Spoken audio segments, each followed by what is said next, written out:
আরে ছাড়ুন না পুলিশ ম্যাম, এমন করছেন কেন? আমাকে আমার মতো থাকতে দিন। তোমার মতো থাকবে মানে? আমাদের বিয়ে হয়েছে 1 মাস হয়ে গেছে অয়ন। এখন পর্যন্ত তুমি আমার কাছে আসো নাই কেন বলো তো? কেন আবার? আমি তো আগেই আপনাকে বলে দিছি আমি আপনাকে স্ত্রী হিসেবে মানি না। কেন মানো না সেই কথা? কিন্তু তুমি বলো নাই আমাকে। আমি কিভাবে আপনাকে মানব? আপনি আমার থেকে কত সিনিয়র, তার উপর আবার পুলিশ অফিসার। লোকে আমাকে দেখলে হাসাহাসি করে, বলে তোর বউ পুলিশ, বাইরে গুন্ডা পেটায়, ঘরেও কি তোকে পিটাই নাকি? এসব কি ধরনের কথা অয়ন? লোকের জন্য তুমি আমাকে মানবে না? আমি তোমাকে কাছে পেতে চাই। আমাদের তো বিয়ে হয়েছে, আমার তো ইচ্ছা অনিচ্ছা বলে কিছু আছে। আমি তো স্বামীর ভালোবাসা পেতে চাই। স্বামীর ভালোবাসা কখনো আপনার কপালে জুটবে না মিস নিশি। এই অয়ন, কি বলছো?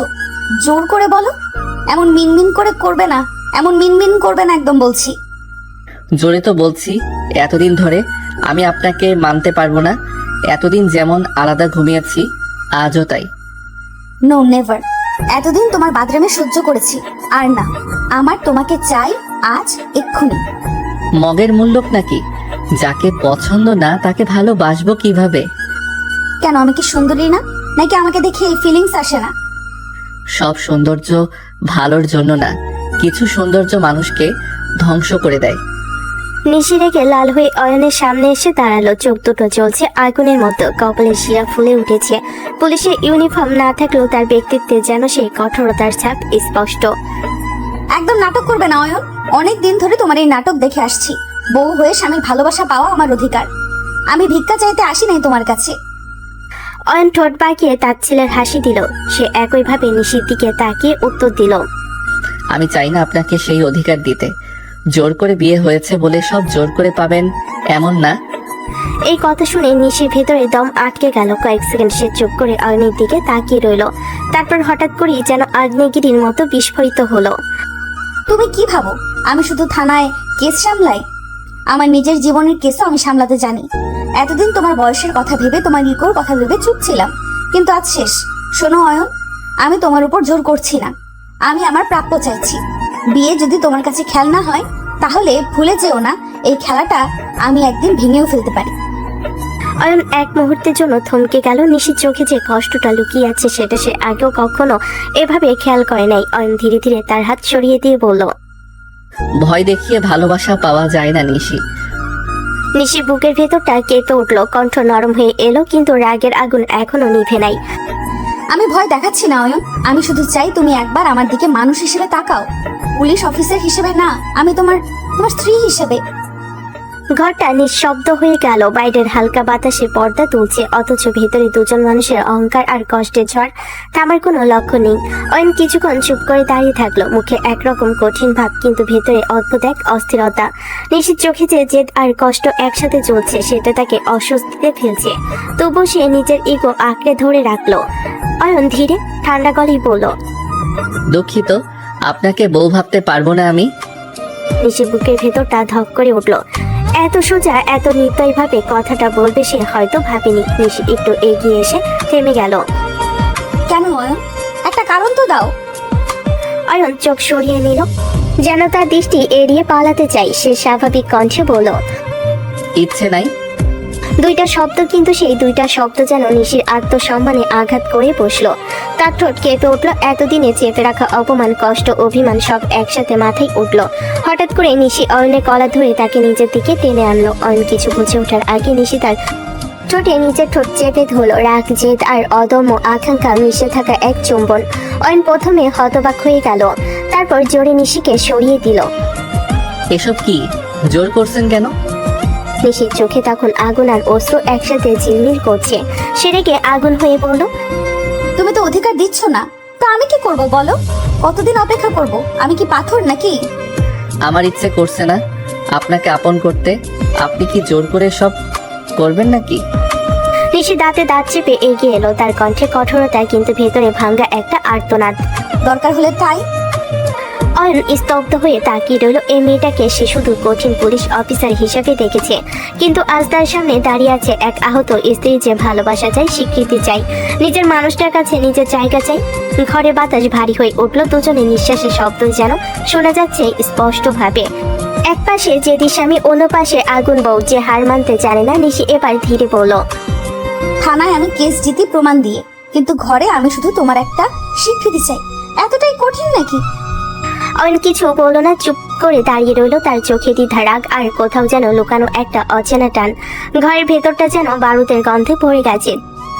দুজনেই দাঁড়িয়ে আছে মুখোমুখি, কেউ এক চুলো পিছু হটার মানুষ না। অয়ন হঠাৎ আলমারির দিকে এগিয়ে দরজা খুলে কিছু জামা কাপড় বের করতে লাগলো। নিশি অবাক হয়ে তাকিয়ে রইল। এসব কি বলছো তুমি? অয়ন জামাগুলো ভাঁজ না করে ব্যাগে ঢুকাতে ঢুকাতে ঠান্ডা গলায় বলল। আজ থেকে আমি এই রুমে থাকবো না। নিশির চোখ বিস্ময়ে বড় হয়ে গেল। কয়েক সেকেন্ড সে কথা বলতে পারলো না, তারপর ধীরে ধীরে তার মুখ শক্ত হয়ে উঠল। নিশি এগিয়ে সে ব্যাগটা টেনে ধরলো। মানে কি? সবার সামনে প্রমাণ করতে চাও নাকি তুমি আমাকে মানো না? মানুষ কি বলবে ভেবেছো একবারও? মানুষ কি বলবে সেটা নিয়ে আমি ভাবি না। নিশির কণ্ঠ এবার কাঁপছে রাগে, অপমানে আর ভেতরের ভাঙ্গনে। নিশি রাগী কণ্ঠে বলল। শোনো অয়ন, এমনটা ভেবো না। আমার মান সম্মান নষ্ট করতে পারো না তুমি। আমি পুলিশ অফিসার ঠিকই, কিন্তু আমি একটা মেয়েও। আমার পরিবার আছে, সমাজ আছে, সবাই জানে আমরা একসাথে থাকি। তুমি আলাদা রুমে গেলে কি প্রমাণ হবে জানো? হবে যে তোমার স্ত্রীকে তুমি মানো না। এখানে দম বন্ধ হয়ে যায় আমার। এই কথাটা নিশির বুকে সোজা আঘাত করলো। সে থম মেরে দাঁড়িয়ে রইল, যেন কেউ তার সমস্ত শক্তি কেড়ে নিয়েছে। নিশি ধীরে ধীরে বলল। দম বন্ধ হয়ে যায়? আমি তাহলে তোমার কাছে এতটাই অসহ্য? অয়ন চুপ, কিন্তু তার নীরবতায় যেন স্বীকারোক্তি। নিশির চোখে জল চিকচিক করে উঠল, কিন্তু সে কাঁদলো না। সে কাঁদার মেয়ে না, সে লড়াই করে। নিশি হঠাৎ দরজার সামনে গিয়ে দাঁড়িয়ে গেল। এই রুম থেকে বের হতে চাইলে আমার উপর দিয়ে যেতে হবে।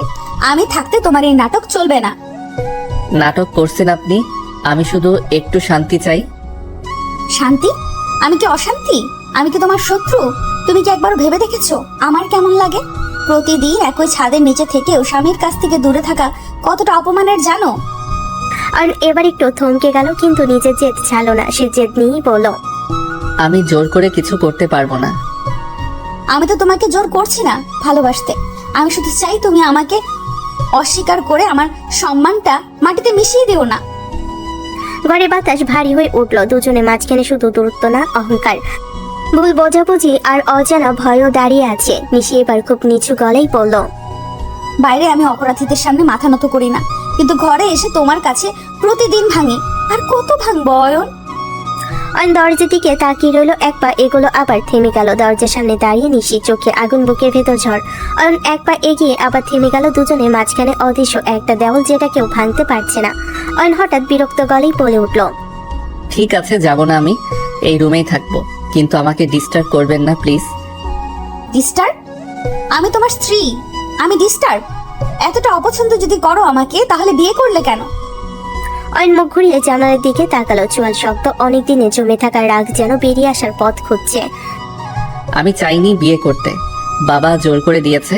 বলেছে মেয়েটা ভালো, সম্মানিত, ভবিষ্যৎ সিকিওর। আমার মতামতের কোনো দামই ছিল না। তাহলে এতদিন চুপ ছিলে কেন? বিয়ের দিনই না করলেই পারতে। কারণ আমি কাপুরুষ, বাবার সামনে দাঁড়িয়ে না বলতে পারিনি, আর সেই দুর্বলতার ফল এখন ভুগছি। নিশি স্তব্ধ হয়ে গেল। এমন স্বীকারোক্তি সে আশা করেনি। অয়ন দাঁত চেপে বলল। আমার জীবনের সবচেয়ে বড় ভুল আপনাকে বিয়ে করা। কথাটা যেন বজ্রপাতের মতো আঘাত করলো নিশির ওপর। তার মুখের রং বদলে গেল, ঠোঁট কাঁপছে, কিন্তু চোখের জল ফেলবে না। এই যে এখনো আছে। নিশি খুব ধীরে কাঁপা গলায় বলল। আমি তাহলে তোমার ভুল? একটা মানুষ ভুল হতে পারে অয়ন? অয়ন চুপ, কিন্তু তার নীরবতায় যেন আবারও ছুরি হয়ে বিঁধল। নিশি হালকা হেসে ফেলল, একটা তিক্ত ভাঙ্গা হাসি। বাহ, থানায় অপরাধীরা আমার সামনে কাঁপে, আর ঘরে এসে আমি নিজের স্বামীর কাছে ভুল হয়ে যাই। ঘরে বাতাস ঠান্ডা হয়ে গেল, যেন শীত নেমে এসেছে হঠাৎ। নিশি এবার আর রাগ দেখালো না, তার কণ্ঠে অদ্ভুত শান্তি, যেটা ঝড়ের আগের নিস্তব্ধতার মতো। শোনো অয়ন, তুমি আমাকে ভুল ভাবতে পারো, কিন্তু মনে রেখো এই ভুলটা তোমার জীবনে এমন ভাবে জড়িয়ে যাবে, চাইলেও একদিন আলাদা করতে পারবে না। অয়ন চোখ নামিয়ে নিল, তার বুকের ভেতরে কেমন একটা চাপা ব্যথা, কিন্তু কেউ কারোর সামনে দুর্বল হবে না এই অহংকার দুজনকে পুড়িয়ে দিচ্ছে। নিশি ধীরে বিছানার এক পাশে গিয়ে বসে পড়ল। অয়ন অন্য পাশে দাঁড়িয়ে রইল। একই ঘর, একই ছাদ, তবুও দুজনের মাঝে হাজার মাইল দূরত্ব। এই বিয়ে কি সত্যি ভুল, নাকি ভুল বোঝাবুঝি শুরু মাত্র? রাত অনেক হয়ে গেছে, ঘরের আলো নিভে গেছে, শুধু জানালার ফাঁক দিয়ে আসা চাঁদের আলো। বিছানার এক পাশে পড়ে আছে অয়ন, বিছানার একদম কিনারায় শুয়ে আছে নিশি অন্য পাশে। মাঝখানে ফাঁকা জায়গা, যেন তাদের সম্পর্কের প্রতিচ্ছবি। হঠাৎ অয়ন উঠে বসে একটা কোলবালিশ এনে ঠিক মাঝখানে রাখলো, তারপর গম্ভীর গলায় বলল, এই পাশে আসবেন না, এই লাইনটা ক্রস করবেন না প্লিজ। নিশি বালিশটার দিকে তাকিয়ে রইল কিছুক্ষণ, চোখে কষ্টের ছাপ স্পষ্ট, কিন্তু ঠোঁটে হালকা চ্যালেঞ্জের হাসি। দেখবো এই দূরত্ব কতদিন থাকে। অয়ন আর কোনো কথা বলল না, মুখ ফিরিয়ে শুয়ে পড়লো। দুজনে পিঠ দুদিকে একই বিছানা, অথচ মাঝখানে একটা কোলবালিশ যেন এটার দেওয়াল হয়ে দাঁড়িয়ে আছে। কিছুক্ষণ পর ঘরে শুধু দুজনে নিঃশ্বাসের শব্দ শোনা গেল। বাইরে রাত গভীর হলো, কেউ কারোর দিকে তাকালো না, কেউ কিছু বললো না, শুধু দুজনেই জানে কেউ আসলে ঘুমাতে পারছে না সহজে। তবু ক্লান্তি জিতে গেল, দুজনে একসময় ঘুমিয়ে পড়লো। ভোরের আলো জানাল দিয়ে ঢুকতে নিশি ঘুম ভাঙলো। সে ধীরে উঠে বসলো, পাশে তাকিয়ে দেখলো অয়ন গভীর ঘুমে, মুখে এখন আর সেই রাগ নেই, শান্ত নিরীহ একটা ছেলের মতো লাগছে। নিশি কিছুক্ষণ চুপ করে তাকিয়ে রইল, হাত বাড়িয়ে ছুতে গিয়েও থেমে গেল, তারপর ধীরে ধীরে উঠে প্রস্তুত হতে লাগলো। ইউনিফর্ম পরে আয়নার সামনে দাঁড়ালো আবার সেই কঠিন দৃঢ় পুলিশ অফিসার নিশি, যেন রাতের ভাঙ্গা মেয়েটা কোথাও লুকিয়ে গেছে। নিচে নামতেই অয়নের মা রান্নাঘর থেকে বেরিয়ে এলেন। নিশি, আজ এত সকালে যাচ্ছ কেন মা? মা, আজ একটা বড় কেস দেখতে হবে, থানায় থেকে ফোন এসেছিল, তাই একটু তাড়াতাড়ি বের হচ্ছি। সারা রাত ঠিক মতো ঘুমিয়েছো তো? মুখটা কেমন শুকনো লাগছে? ঘুমিয়েছি মা, আপনি চিন্তা করবেন না। কিছু খেয়ে যাও মা, খালি পেটে বের হওয়া ঠিক না। ঠিক আছে মা, একটু চা আর টোস্ট দিলেই হবে। মা ব্যস্ত হয়ে গেলেন। নিশি ডাইনিং টেবিলে বসে রইল, তার চোখে হালকা ক্লান্তি, কিন্তু মুখে কঠিন পেশাদার ভাব। উপরের ঘরে এখনো অয়ন ঘুমিয়ে, সে জানে না এই ভোরবেলা তার স্ত্রী আবার নিজের যুদ্ধের ময়দানে যাচ্ছে। বাইরে সমাজের বিরুদ্ধে লড়ে, আর ঘরে নিজের স্বামীর অবহেলার বিরুদ্ধে। নিশি চা শেষ করে উঠে দাঁড়ালো, বের হওয়ার আগে একবার উপরে সিঁড়ির দিকে তাকালো, তারপর নিঃশব্দে দরজা পেরিয়ে চলে গেল। এই দূরত্ব কি আরো বাড়বে, নাকি কোনো অঘটন তাদের কাছে টেনে আনবে?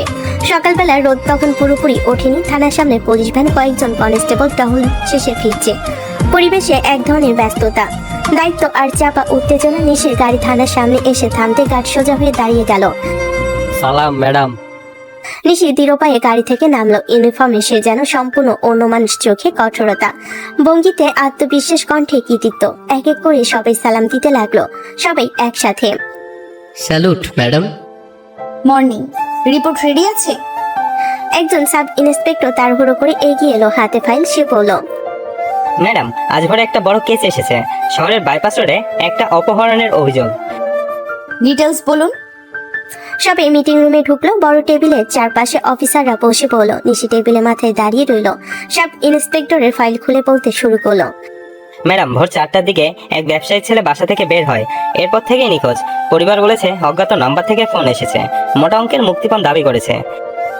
নিশি মন দিয়ে সব শুনছে, চোখে ফাইলে, কিন্তু মাথার ভেতর দ্রুত হিসাব চলছে। লোকেশন ট্রেস করা গেছে?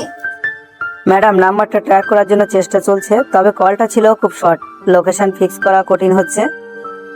সিসিটিভি ফুটেজ চেক করেছেন? হ্যাঁ ম্যাডাম, বাসার সামনে একটা ক্যামেরা আছে, একটা কালো ভ্যান দেখা গেছে, কিন্তু নাম্বার প্লেট পরিষ্কার না। ঠিক আছে, টিম ভাগ করে দিন। একদল পরিবারকে প্রোটেকশন দেবে, আর একদল বাইপাস রোডের সব সিসিটিভি সংগ্রহ করবে।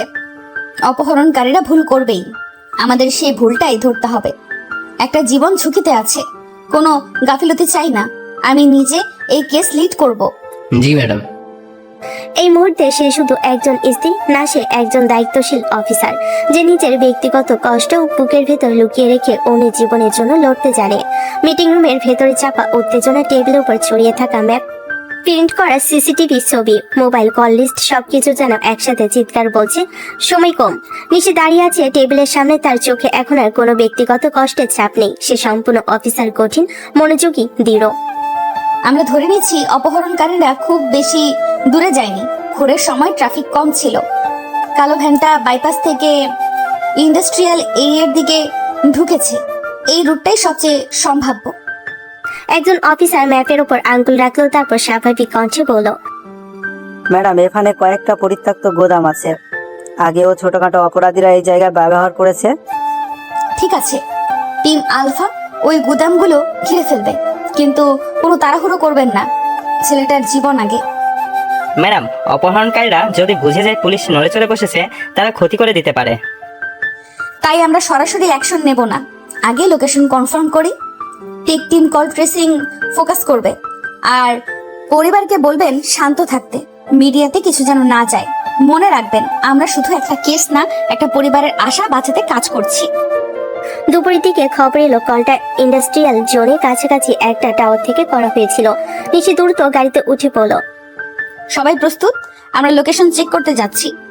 গাড়ির সাইরেন বেজে উঠল, বাতাস কেটে এগিয়ে চলল পুলিশ ভ্যান। ইন্ডাস্ট্রিয়াল এলাকার কাছে পৌঁছাতে পরিবেশ বদলে গেল। পরিত্যক্ত গুদাম, ভাঙ্গা দেওয়াল, চারিদিকে নির্জনতা। নিশি হাত তুলে ইশারা করলো। সাবধান, চারদিক ঘিরে ফেলুন, কেউ পালাতে পারবে না। দুজন কনস্টেবল ধীরে ধীরে একটা গুদামের দরজার কাছে এগিয়ে গেল। ভেতর থেকে ক্ষীণ শব্দ আসছে। নিশির বুকের ভেতর ধকধক করছে, কিন্তু মুখে কোনো ভয় নেই। নিশি ফিসফিস করে বলল, দরজা ভাঙার প্রস্তুতি নিন, আমার সিগন্যালের অপেক্ষা করুন। 1 2 3 দরজা ভেঙে পুলিশ ঢুকে পড়লো। ভেতরে দুজন সন্দেহভাজন পালানোর চেষ্টা করছিল, আর কোণের দিকে বাঁধা অবস্থায় বসে আছে ছেলেটা, চোখে ভয়, মুখে কাপড় বাঁধা। নিশি দ্রুত এগিয়ে গিয়ে ছেলেটার মুখের কাপড় খুলে দিল। নিশি নরম গলায় বলল, ভয় পেও না, আমরা এসেছি। ছেলেটার চোখে জল এলো। পেছনে কনস্টেবলরা দুজন অপহরণকারীকে ধরে ফেলেছে। নিশি উঠে দাঁড়িয়ে বলল, কাউকে আঘাত করা হয়নি তো? না ম্যাডাম, ছেলেটা সেফ। নিশির মুখে এক ফোঁটা স্বস্তির হাসি ফুটে উঠল। আজ সে একটা জীবন বাঁচালো, একটা পরিবারকে ফিরিয়ে দিল তাদের আশা। কিন্তু নিজের ঘরের ভেতর যে দূরত্ব, সেটাকে কমাবে। গাড়ি ফিরে চললো থানার দিকে। নিশি চোখ জানালার বাইরে, মনে অদ্ভুত এক শূন্যতা। একদিকে সফল অফিসার, অন্যদিকে ব্যর্থ স্ত্রী। থানার ভেতর আজ অদ্ভুত এক পরিবেশ। কিছুক্ষণ আগেও যেখানে টান টান উত্তেজনা ছিল, এখন সেখানে স্বস্তির নিঃশ্বাস। উদ্ধার করা ছেলেটাকে মেডিকেল চেকআপের জন্য নিয়ে যাওয়া হয়েছে। রিপোর্ট আসতে নিশ্চিত হলো সে সম্পূর্ণ নিরাপদ। ঠিক তখনই থানার গেটের সামনে একটা গাড়ি এসে থামলো। তাড়াহুড়ো করে নেমে এলেন এক ভদ্রলোক আর এক মহিলা। চোখ লাল, মুখ ভেজা, কানেই। তারা ভেতরে ঢুকে ছেলেটাকে দেখে ছুটে গেলেন। আমার বাচ্চা, আমার ছেলে, আল্লাহ তোমাকে বাঁচাইছি। বাবা, তুই ঠিক আছিস তো? কিছু করেছে তোকে? ছেলেটা কাঁদতে কাঁদতে মায়ের গলা জড়িয়ে ধরলো। সেই দৃশ্য দেখে উপস্থিত সবার চোখে জল চলে এলো। ভদ্রলোক হঠাৎ নিশির দিকে তাকিয়ে এগিয়ে এলেন, হাত জোর করে দাঁড়িয়ে গেলেন তার সামনে। ম্যাডাম, আপনি না থাকলে আজ আমার ছেলেকে হয়তো আর দেখতে পেতাম না। আপনি আমাদের নতুন জীবন দিলেন। মহিলাও এগিয়ে এসে নিশির হাত ধরে ফেলেন। মহিলাটা কান্না করতে করতে বললেন, মা, আল্লাহ আপনার সুখে রাখুক, আপনার ঘর সংসার গড়ে উঠুক। আপনি সবসময় এভাবে মানুষকে বাঁচান। নিশির চোখে এক মুহূর্তের জন্য কষ্টের ছায়া ভেসে উঠল। ঘর সংসার ভরে উঠুক, এই দোয়ার শব্দ যেন তার বুকের কোথাও গেঁথে গেল। তবু সে পেশাদার ভঙ্গিতে হালকা হাসলো। দোয়া করবেন, এটা আমার দায়িত্ব, আমি শুধু আমার কাজটাই করেছি। না ম্যাডাম, দায়িত্ব সবাই নেয় না। আপনি মন দিয়ে কাজ করেছেন বলেই আমার ছেলে আজ বেঁচে আছে। ওয়েল ডান অফিসার নিশি, খুব দ্রুত আর নিখুঁত অপারেশন। আমি তোমার উপর গর্বিত। সবাই আবার স্যালুট দিল। নিশি স্যালুট ফিরিয়ে দিল, তারপর মাথা নত করে বলল, থ্যাংক ইউ স্যার, পুরো টিম খুব ভালো কাজ করেছে। আজকের এই কেসটা ডিপার্টমেন্টের জন্য একটা উদাহরণ হয়ে থাকবে। চারিদিকে প্রশংসা, দোয়া, সম্মান। নিশি সবার মাঝে দাঁড়িয়ে আছে একজন সফল পুলিশ অফিসার হিসেবে। কিন্তু তার বুকের গভীরে কোথাও একটা প্রশ্ন জেগে উঠছে যে মেয়েকে আজ সবাই দোয়া করছে তার সংসার ভরে উঠুক বলে, সেই সংসারে কি সে একা হয়ে যাচ্ছে না? বাইরে সূর্যের আলো ঝলমল করছে, নিশির মুখেও আত্মবিশ্বাসের আলো। তবু ভেতরে কোথাও যেন নীরব এক শূন্যতা। এই সফলতার খবর কি অয়ন শুনবে? শুনলে কি একটু গর্ব হবে তার? সারাদিনের ব্যস্ততা, দায়িত্ব, প্রশংসা সবকিছুর পর সন্ধ্যার আলোয় ক্লান্ত শরীর নিয়ে বাড়ির পথে বের হলো নিশি। গাড়ির জানালার বাইরে শহরের আলো জ্বলছে, কিন্তু তার ভেতরে অদ্ভুত এক ক্লান্তি। আজ একটা জীবন বাঁচিয়ে এসেছে, কিন্তু নিজের সংসারটাকে কি বাঁচাতে পারছে? গাড়ি যখন বাড়ির কাছাকাছি মোড় ঘুরলো, তখনই নিশির চোখে পড়লো রাস্তায় একটা চায়ের দোকানের সামনে অয়ন দাঁড়িয়ে, চারপাশে কয়েকজন ছেলে, হাসাহাসি, সিগারেটে ধোয়া, উচ্চস্বরে গল্প। নিশি পুরো কুচকে গেল। গাড়ি থামিয়ে সে নেমে পড়লো। তার উপস্থিতি দেখে কয়েকজন ছেলে চুপ হয়ে গেল। নিশি দৃঢ় পায়ে এগিয়ে এলো। অয়ন, বাড়ি চলো। কেন? এখনই কেন? এখন কিসের আড্ডা? রাত হয়ে যাচ্ছে। আমার লাইফ, আমার ইচ্ছে, কখন কোথায় থাকবো সেটা কি আপনাকে রিপোর্ট করতে হবে? বন্ধুরা একে অন্যের দিকে তাকিয়ে চাপা হাসলো। নিশির রাগ মাথায় উঠলো। নিশি এগিয়ে এসে অয়নের হাত চেপে ধরলো। চলো বলেছি। কি করছেন? এমন করে টানছেন কেন? কিন্তু নিশি আর কোনো কথা না বলে তাকে প্রায় টেনে গাড়ির কাছে নিয়ে গেল। বন্ধুরা স্তব্ধ হয়ে তাকিয়ে আছে। অয়ন গাড়িতে উঠে রাগে ফুঁসতে লাগলো। এভাবে আমার বন্ধুদের সামনে আমাকে ছোট করলেন কেন? আমার কি কোনো সম্মান নেই? সম্মান নিজে রাখতে হয়। রাস্তার পাশে দাঁড়িয়ে বাজে আড্ডা দিলে সম্মান বাড়ে না।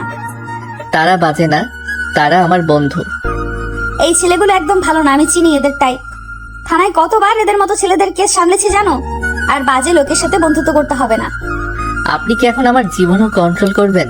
কার সাথে মিশবো, কোথায় যাব, সব আপনি ঠিক করবেন? নিশি এক মুহূর্ত চুপ করে রইল। তার কণ্ঠ এবার একটু নরম হলো, কিন্তু তাতে কঠোরতার ছাপ এখনো আছে। আমি কন্ট্রোল করতে চাই না অয়ন, আমি শুধু চাই তুমি এমন পথে না যাও যেখান থেকে একদিন তোমাকে আমি নিজেই গ্রেফতার করতে বাধ্য হই। কথাটা শুনে অয়ন স্তব্ধ হয়ে গেল। গাড়ি ভেতর নীরবতা নেমে এলো। বাইরে শহরের আলো ঝলমল করছে। ভেতরে দুজনের অহংকার আর ভুল বোঝাবুঝি আরো জটিল হয়ে উঠছে। এই টানাপোড়েন কোথায় গিয়ে থামবে, ভালোবাসায় নাকি আরো বড় কোনো ঝড়ে? গাড়ি বাড়ির সামনে থামতে অয়ন দরজা খুলে দৌড়তে নেমে গেল। তার পায়ের শব্দে বোঝা যাচ্ছে ভেতরে কি পরিমাণ আগুন জ্বলছে। দরজা খুলে সে ভেতরে ঢুকে জোরে বলে উঠল, আমার জীবন কি নিজের মতো চালাতে দেবেন না? সব কিছুতেই আপনার হুকুম, আপনার আদেশ। আমি কি বন্দি নাকি? নিচে ধীরে ধীরে ভেতরে ঢুকলো। ইউনিফর্মে সে এখনো কঠোর দেখাচ্ছে, কিন্তু চোখে ক্লান্তির রেখা স্পষ্ট। নিশি শান্ত গলেই বলল, স্বামী খারাপ রাস্তায় গেলে আমাকে তো ফেরাতেই হবে। আমি চুপ করে দাঁড়িয়ে দেখবো? আমি খারাপ রাস্তায় যাচ্ছি কে বলেছে? বন্ধুদের সাথে একটু আড্ডা দিলেই খারাপ হয়ে গেলাম? তুমি বুঝতে চাইছো না অয়ন? আমি প্রতিদিন অপরাধীদের দেখি, তাদের শুরুটাও এমন নিরীহ আড্ডা দিয়েই হয়েছিল। আমি ভয় পাই। ভয় পান নাকি আমাকে নিয়ন্ত্রণ করতে চান? আপনি থানায় অফিসার, কিন্তু এখানে আমার স্ত্রী। সবসময় আমাকে আসামির মতো জেরা করবেন না। আমি যেটা করছি না, আমি চিন্তা করছি। আপনার এই চিন্তায় আমার দম বন্ধ করে দেয়। বাইরে পুলিশ, ঘরেও পুলিশ, আমার নিজের কোনো স্পেস নেই। আমি যদি তোমার জন্য চিন্তা না করি তাহলে কে করবে বলো? আমি চাই না তুমি এমন লোকদের সাথে মেশো যারা একদিন তোমাকে বিপদে ফেলবে। আমার জীবন আমি সামলাতে পারি, আপনি আমার গার্ডিয়ান না। এই চিৎকারে বাড়ির ভেতর নীরবতা নেমে এলো। অয়নের মা দূর থেকে উদ্বিগ্ন চোখে তাকিয়ে আছেন। নিশির চোখে এবার কষ্টের ছাপ স্পষ্ট হয়ে উঠল। নিশি ধীরে বলল, গার্ডিয়ান না, কিন্তু আমি তোমার স্ত্রী। তোমার ভালো মন্দ দেখার অধিকার আমার আছে। আমি সেই অধিকার দেইনি। কথাটা শুনে নিশির মুখ শক্ত হয়ে গেল। সে কিছুক্ষণ চুপ করে অয়নের দিকে তাকিয়ে রইল। তারপর ধীরে খুব নিচু গলায় বলল, অধিকার চাইলেই পাওয়া যায় না অয়ন, অর্জন করতে হয়। আর আমি তোমার জন্য লড়াই করতেই থাকবো। অয়ন মুখ ফিরিয়ে নিজের রুমের দিকে চলে গেল। নিশি দাঁড়িয়ে রইল একা। বাইরে সে শক্ত সাহসী সফল অফিসার, ঘরে সে শুধুমাত্র এক জেদি আহত স্ত্রী যে ভালোবাসায় পেতেছে, অথচ প্রতিটা কথায় আঘাত পায়। এই লড়াই কি আরো তীব্র হবে, নাকি কোনোদিন অয়ন বুঝবে তার বিরুদ্ধে না, তার জন্যই লড়ছে নিশি? অয়ন রুমের দরজা বন্ধ করে ভেতরে ঢুকে পড়েছে। দরজা বন্ধ হতে নিশি হাঁপিয়ে দাঁড়িয়ে রইল, তার চোখে ক্লান্তি, মুখে কঠোর ভাব। এই সময় অয়নের মা ধীরে ধীরে নিশির পাশে এগিয়ে এলেন, হাতে কাপড়ের টুকরো, মনে কিছুটা উদ্বেগ। নিশি, অয়ন কেন এত রেগে আছে আজ? কিছু হয়েছে কি? মা, অয়ন যেসব ছেলেদের সাথে মিশছে তারা মোটেও ভালো নয়। চায়ের দোকান, আড্ডা সবই তার জন্য নষ্ট। আমি ওদের থেকে দূরে নিয়ে এসেছি বলেই রেগে গেছে। মা কিছুক্ষণ চুপ করে নিশির দিকে তাকিয়ে রইলেন, তারপর হালকা মাথা নেড়ে বললেন, ঠিক করেছো নিশি, দিন দিন খারাপ ছেলেদের সাথে মিশে খারাপ হয়ে যাবে। তুমি যা করেছো সঠিক। মা, আমি শুধু চাই তার জীবন সঠিক পথে চলুক। ঘরের বাইরে এই ছেলেগুলোও বিপদ। তোমার কথাই ঠিক, কিন্তু মনে রাখো, অহেতুক রাগে অনেক বেশি তাড়াহুড়ো করো না। ওর মানসিকতা কিছুটা সময় নেবে। বুঝেছি মা, আমি শুধু ওর জন্য চিন্তা করছি। কখনো নিজের রাগকে পথে বাধা হতে দেইনি। তাই তো, তুমি একদম ঠিক করেছো। কিছুদিনের মধ্যে ও বুঝে যাবে কে তার জন্য ভালো। নিশি চুপচাপ তাকিয়ে রইল। মনে মনে ঠিক করলো আজকের রাগ, আজকের তর্ক সবই অয়নের ভালোর জন্য। একটি দায়িত্ব, এক আত্মবিশ্বাস, যে কোনো বিপদ থেকে অয়নকে রক্ষা করা। রাতের আলো ধীরে ধীরে নিশি ক্লান্তি ভুলে রুমে ঢুকলো। দরজা খুলতে চোখে পড়লো অয়ন শুয়ে নেই, বসে আছে, হাতে সিগারেট ধোয়া ঘরে ছড়িয়ে গেছে। নিশির মেজাজ মুহূর্তে গরম হয়ে উঠলো, চোখে আগুন, গলায় তীব্রতা। অয়ন, বাজে ছেলেদের সাথে মিশে এসব কি শিখছো? সিগারেট খাওয়া? তাতে আপনার কি সমস্যা? আমি তো বড় মানুষ, নিজের ইচ্ছা মতো করি। অবশ্যই আমার সমস্যা। তুমি জানো কত ক্ষতি করে এসব? ফুসফুস, স্বাস্থ্যে বিপদ। আর এই ঘরের ভেতর। অয়ন সিগারেটে ধোয়া নিঃশ্বাসে বাইরে ছাড়তে ছাড়তে কাজ ঝাঁকালো। আমি কিছুতেই ছাড়বো না। এটা আমার বিষয়ে আমার ইচ্ছা। কিছুতেই না। এই ঘরে এইসব খাবে না, এক্ষুনি ফেলে দাও। এমন করে জোর করছেন যেন আমার উপর চাপ দিচ্ছেন। নিশির চোখে রাগ আরো বেড়ে গেল। সে হাত বাড়িয়ে অয়নকে ধাক্কা দিয়ে চেয়ার থেকে দাঁড় করালো। আমি জোর করব যদি বুঝতে না চাও, বাজে ছেলেদের মতো মিথ্যা স্বাধীনতা দেখিয়ে আমার সামনে শিকার হয়ে যাবে না। অয়ন রাগে চিৎকার করতে চাইলো, কিন্তু নিশি দৃঢ় দৃষ্টির মুখোমুখি হয়ে চুপ হয়ে গেল। নিশি আরো কাছে এগিয়ে এলো, কণ্ঠে তীক্ষ্ণতা, চোখে জোরে আগুন। যদি নিজের জীবন বাঁচাতে চাও, সিগারেট খাওয়া এখনই শেষ। অন্য ঘরে গেলে বা বাইরে গেলে নিজের ইচ্ছায় খাওয়ার অধিকার থাকবে। এখানে আমি সিদ্ধান্ত নিই। অয়ন মুখ ঘুরিয়ে চুপ করে রইল। ঘরের ভেতর শূন্যতা, শুধু দুজনের নিঃশ্বাস আর রাগ আর তীব্রতা। রুমের বাতাস ভারী, ধোঁয়া এখনো অর্ধেক উঠেছে বাতাসে। নিশির চোখ আগুনের মতো জ্বলছে আর অয়ন চুপচাপ কিন্তু রাগে ফুঁসছে। অয়ন দাঁড়িয়ে হাত আকাশে তুলল, মুখে চিৎকার করে বলল, এমনিতেই আপনাকে বিয়ে করে আমার জীবন শেষ, আর এখন আপনি এইভাবে আমার উপর অধিকার দেখাতে শুরু করেছেন। নিশি কিছুক্ষণ চুপ করে তাকিয়ে রইল, তার চোখে রাগ আর হতাশার মিলন। তারপর কঠিন কণ্ঠে বলল, কেন? আমি কি অধিকার দেখাতে পারি না অয়ন? তুমি আমার স্বামী, স্বামী হিসাবে তোমার জন্য অধিকার সীমা ঠিক করা আমার দায়িত্ব। আমি তো আপনাকে মানি না। যদি আপনাকে মানতাম তখনই স্বামী হতাম। আমি তো মানি না আপনাকে, তাহলে এই এত অধিকার দেখাতে লজ্জা হয় না? না, করে না। আমি বলছি বিয়ে যখন করেছো তখন সব মানতে হবে। শুধু স্বাদ মতো বিয়ে করা হয়নি। আমার অধিকার, তোমার সম্মান, আমাদের ঘর, আমাদের সংসার সব মানতে হবে। অয়ন চিৎকার করতে চাইলো, কিন্তু নিশি দৃঢ় দৃষ্টির মুখে চুপ হয়ে গেল। নিশি ধীরে ধীরে এগিয়ে এসে তার হাত ধরে বলল, তুমি আমার স্বামী, আর স্বামী হিসেবে যা করবা সেই সীমার মধ্যে থাকবে। আমি শুধু নিশ্চিত করতে চাই তুমি নিজের জীবন, আমাদের জীবন ঠিক পথে রাখছো। অয়ন কিছুক্ষণ চুপচাপ দাঁড়িয়ে রইল, মুখ কেমন যেন ফাঁকা। নিশি আবার কণ্ঠ তুলল, শুনেছো? বিয়ে মানেই দায়িত্ব, দায়িত্ব মানতে হবে। অধিকার দেখানো লজ্জার বিষয় নয়, বরং তা আমাদের সম্পর্ককে নিরাপদ রাখে। রুমটা যেন আরো ছোট হয়ে গেছে, বাতাস ভারী, উত্তেজনা স্পর্শ করা যায়। নিশি অয়নকে সামনে দেখে দাঁড়িয়ে, চোখে আগুন, ঠোঁটে লাজুক কিন্তু কঠোর বার্তা। আর অয়ন, সে দাঁড়িয়ে, হাত কাঁপছে না, মুখে তাচ্ছিল আর এক ধরনের অদ্ভুত চ্যালেঞ্জ। অয়ন ঘুরে মুখোমুখি হয়ে বলল, আপনি ছেলেদের খুব সহজেই হাত করতে পারেন তাই না? কিন্তু আমাকে আমাকে করতে পারবে না। মুখ সামলে কথা বলো অয়ন। অয়ন হেসে কাজ ঝাঁকালো, ঠোঁটের পাশে হাসি চাপ সে বিদ্রুপ করে আবার বলল, কেন এই রূপের আগুন? এই কথার তেজেই তো মানুষ ফিদা হয়ে যায়। কারো ফিদা হওয়ার দরকার নেই, শুধু তুমি হলেই হবে। অয়ন চট করে পেছনে হেঁটে দাঁড়ালো, চোখে একটা তুচ্ছ ভাব সে তাচ্ছিল করে বলল, আমার রুচি এত বাজে না যে এত সহজে ফিদা হয়ে যায়। বাজে বা ভালো, রুচি বা না রুচি সব কোনো ব্যাপার নয়। বিয়ে যখন করেছো মানতে হবে। তুমি ভাবছো এইভাবে খেলা হবে? একদম না। আমি তোমাকে ঠিক দেখাবো। শুধু মনে রেখো অয়ন, এই ঘরে কে কতটা অধিকার দেখাবে, কে কতটা মানবে, সব আমার নিয়ন্ত্রণে, আর আমি কখনো হারবো না।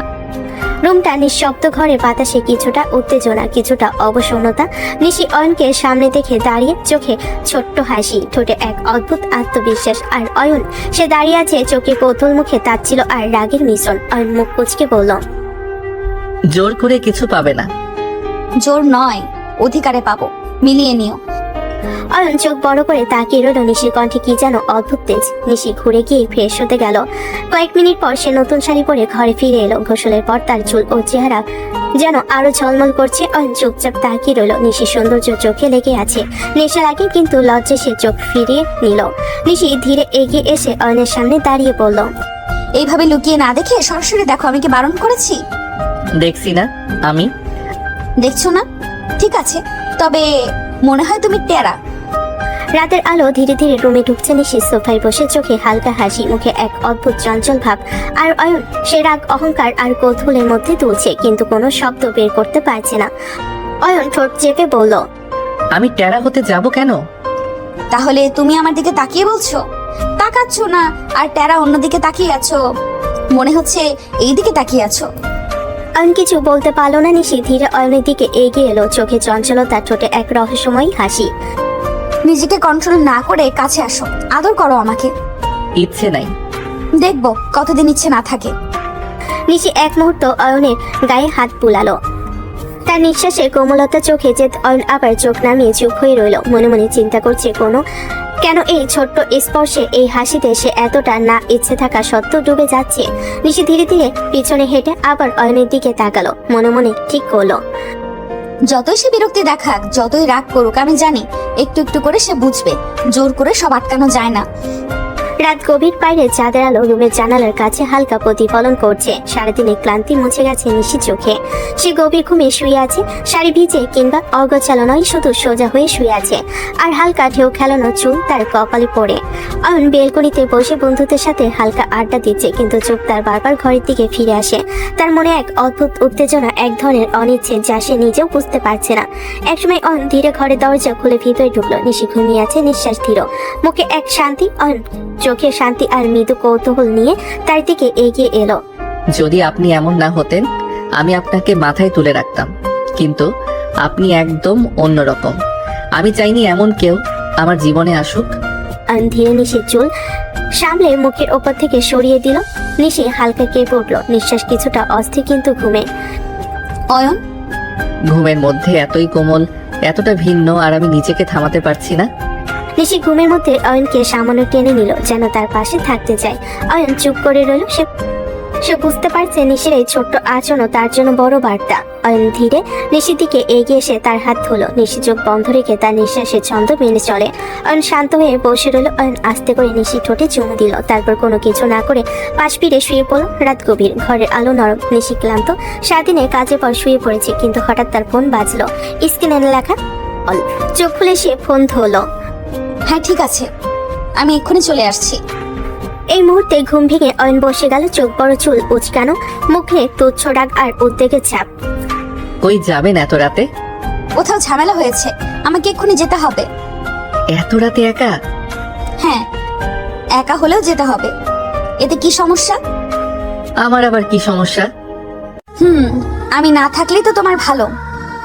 ঘর নীরব হয়ে গেল। অয়ন কিছু বলল না। নিশির দৃঢ়তা, সাহস এবং দায়িত্ববোধ যেন তাকে স্তব্ধ করে দিয়েছে। নিশি দ্রুত রেডি হতে লাগলো। ড্রেস পরে, জুতা পরল। নিজের রূপে শান্ত, কিন্তু চোখে অদ্ভুত জেদ। অয়ন ধীরে এগিয়ে এসে বলল, আমি নিয়ে যাই? দরকার নেই। যাকে স্ত্রী মানো না তার জন্য আমার কষ্ট করার দরকার নেই। রাত গভীর, বাতাসে হালকা শীতলতা, শহরের লাইটগুলো দূরে ঝলমল করছে। নিশি বাইরের ঝামেলার খবর পেয়ে দ্রুত রেডি হয়ে বেরোতে যাচ্ছে। ঘরের ভেতর উত্তেজনা, মান, অভিমান আর ছোট্ট ঝগড়া এখনো স্পর্শ করা যায়। অয়ন দাঁড়িয়ে চুপ, চোখে মিশ্র ভাব, রাগ, কৌতূহল, কিন্তু ভিতরে এক ধরনের দায়িত্ববোধ। না মানলেও আপনি তো আমার দায়িত্ব। আপনার কিছু হলে সবাই আমাকে জিজ্ঞেস করবে। আমি কিছুতেই আপনাকে একা যেতে দিতে পারবো না। যেখানে ভালোবাসা নেই সেখানে দায়িত্ব পালন করে কি হবে?